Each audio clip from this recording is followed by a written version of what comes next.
আমাদের মেয়েদের যে কেন দুটো জীবন হয় তার প্রশ্নের উত্তর হয়তো কেউ এখনো দিতে পারেনি। সত্যি কথা, আগে যে যত্নটা পেতাম আর সেই যত্নের মূল্যবোধটা, সেটা না তখন না বুঝতে পারলেও এখন বুঝতে পারি।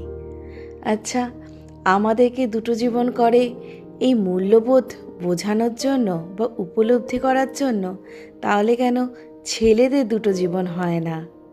সত্যি কথা, আগে যখন বিয়ের আগে না মা না এরকম লুচি আলুর দম করে দিত, তখন তার স্বাদটা বুঝতে না পারলেও, আর এখন যখন বিয়ের পর সে একই ব্রেকফাস্ট যখন মা করে দেয় না, আর যখন সকালবেলা ঘুম থেকে উঠে নিশ্চিন্তেই ব্রেকফাস্টটা খেলাম, তখন তার স্বাদটা না একটা না ডাবল হয়ে যায়।